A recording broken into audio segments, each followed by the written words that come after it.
there was given to me, yes, a thorn in my flesh. Yes, the messenger of Satan. Look at your neighbor, take him by the hand and tell him, oh neighbor. See, y'all was singing earlier, you don't want to sing no more. Get your neighbor by the hand and tell him, oh neighbor. Tell him, I don't know about you, but when Satan comes after you, he's going to do everything to try to destroy you. But tell him, I'm so glad. Let me get out of here. For years, Evangelist Smith, I've done it, and I've heard other preachers do it. We have referred to the thorn as the thorn of the rose bush, and we have talked about the thorn in the sense of being an annoyance. But when I looked at the word thorn here in this text, the word thorn comes from the Greek word skolops, and the skolops is a pointed piece of wood, a stake. You've seen this before in your vampire movies, when they tell you the only way to get rid of the Prince of Darkness, Dracula, if you gotta drive a stake through his heart. Paul, when he's talking about his affliction, it's not talking about the thorn of a rose bushel. He said there was a thorn given to my flesh.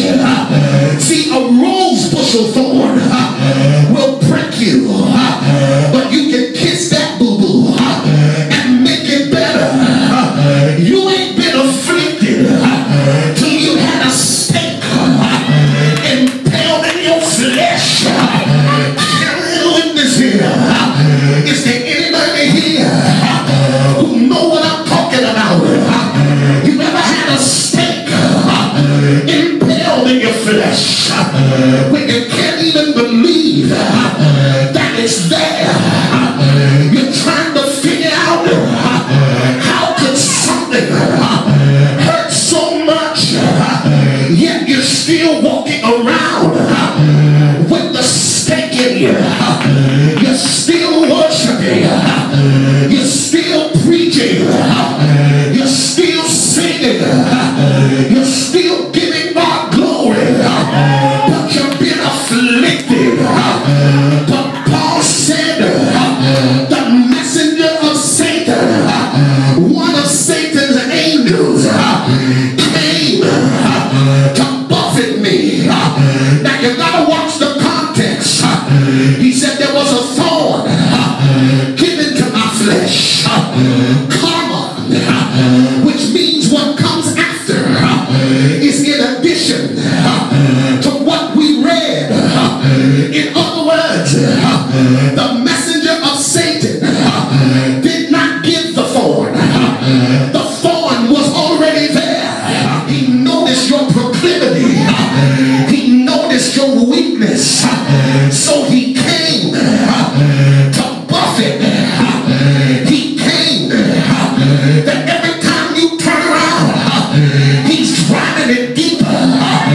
The thing is, he didn't send it, but he's trying to use what was already there to drive further pain. He wants you dead. He wants you incapacitated.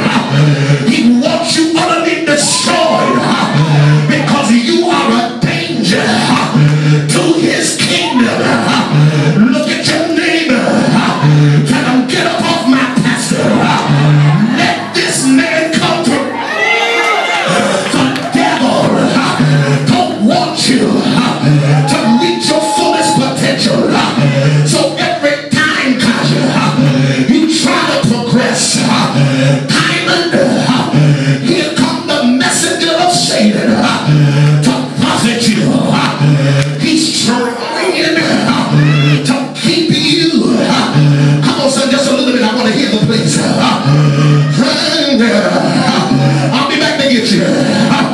He's trying to keep you from reaching your fullest potential. That's why every time it looks like you're going somewhere, here come hurt, here come disappointment. Every time you made up in your mind things is going to be different this time, here come aggravation, here comes frustration. Every time you take 2 steps forward, here comes something else knocking you 4 steps backward. It looks like I can't get ahead. The people that trusted to harness me are now trying to kill me. Yes, yes, yes. I didn't get no yes here, so y'all must want me to sit down. Paul said, I got to a point where this became too much. And Brother Ram, Paul said the pain was too much. At verse number 8, arguing, let me say, I know it is uncool. He said, I prayed to God 3 times because I wanted the pain to go away. Have you ever been there when you stop moving forward because the pain, y'all too hot to have church. I can't talk, I feel like going through here. The pain was too much. You didn't want to be anointed no more. You asked God to take it away because the buffer kept on buffeting. I already got this problem, but here he comes, agitated my problem. My thorn is my insecurity, and here he comes, agitated my insecurity.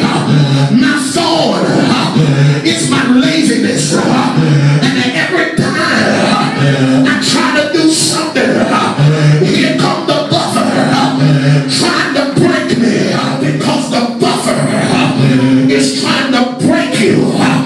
There's something in you that's getting ready to come to fruition, and the enemy is trying to destroy you before it comes out of you. But I dare you, lock both hands into somebody else's hands and tell them, but it won't break me. This will not break me. Can I preach? The Bible said he asked God a question.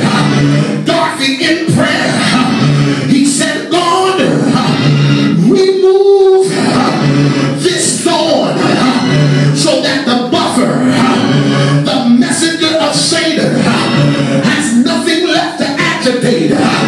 He asked him 3 times, take this thorn out of my flesh. And y'all only focused on the words of verse 9, but you gotta hear the undertone of verse number 9. Elder Mama, y'all got to hear this. Brooks, hear me. He said, for this thing I besought the Lord thrice, 3 times, that it might depart from me. But at verse 9, God answered Paul quickly, said, my grace is sufficient. Now I know y'all want to shout, but in essence, God